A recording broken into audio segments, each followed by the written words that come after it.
எத்தனையோ மலைகள் உண்டு, எங்கெங்கோ கோவில்கள் சென்றதுண்டு. ஆனால் உன்னை போல் ஒரு தெய்வத்தை உலகில் நான் கண்டதில்லையே ஐயப்பா.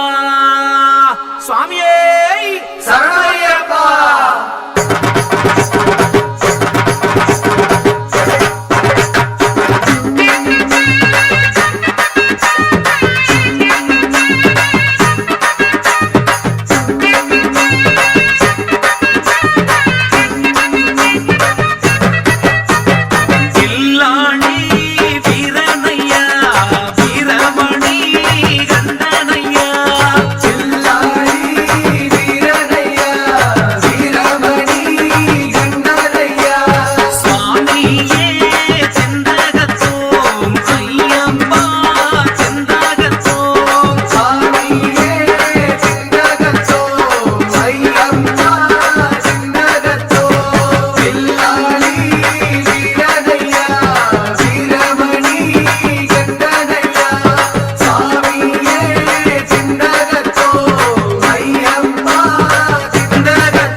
மோகன ரூபன் என்போம், பில்லாளி வீரன் என்போம், வீரமணி கண்டன் என்போம், பந்தளராஜன் என்போம், பம்பாவாசன் என்போம், கலியுக வரதன் என்போம், காந்தமலை வாசன் என்போம், சத்குருநாதன் என்போம், சாந்த சரூபன் என்போம், ஆனந்த சித்தன் என்போம், ஹரிகர சுதன் என்போம், ஈசனுக்கு மகனாம், ஈடில்லா தெய்வமாம், குழந்தையாய் இருப்பானாம், பக்தர் குறையை எல்லாம் தீர்ப்பானாம், ஏழைக்கு அருள்பவனாம், நம்ம குல சுவாமியாம்.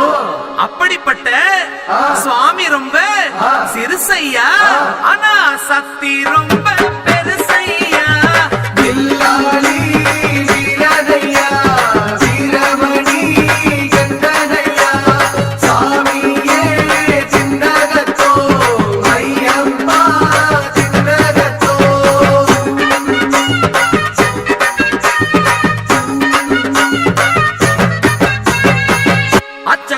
அரசன் என்போம், ஆரியங்காவு ஐயன் என்போம், குலத்து புலை பாலன் என்போம், எரிமேலி ஸ்ரீதர்ம சாஸ்தாவென்போம், சொரிமுத்து ஐயனார் அப்பன் என்போம், ஜோதிச ரூபன் என்போம், மகர்ஷி மர்தன் என்போம், மணிகண்ட சுவாமி என்போம், சுகுண விலாசன் என்போம், சுந்தர ரூபன் என்போம், ஜாதி மத பேதமில்லா கடவுளாம், சத்திய வடிவான தெய்வமாம், ஆபத்தில் காப்பவனாம், அன்னதான பிரபுவாம், உலகத்தின் முப்பற்ற தெய்வமாம், சோதனைகள் செய்வானாம், ஆனா கைவிட மாட்டானாம்.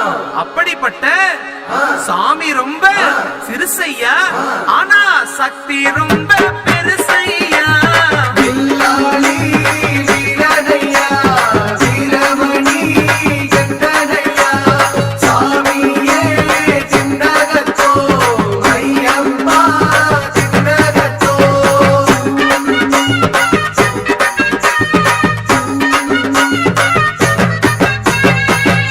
பூலோகநாதன் என்போம், பூமி பிரபஞ்சன் என்போம், ராஜாதிராஜன் என்போம், ராஜமணிகண்ட சுவாமி என்போம், ஸ்ரீதர்ம சாஸ்தா தெய்வம் என்போம், தருணீதர கண்டன் என்போம், பொன்னம்பளவாசன் என்போம், தேவாதி தேவன் என்போம், மங்களமூர்த்தி என்போம், மகர ஜோதி என்போம், சகலகலா வல்லவனாம், சந்தன பிரியனாம், நெய் அபிஷேக பிரியனாம், சபரிமலையில் வாழ்பவனாம், பக்தர் உயிரில் கலந்தவனாம், பாசமான சுவாமியாம்.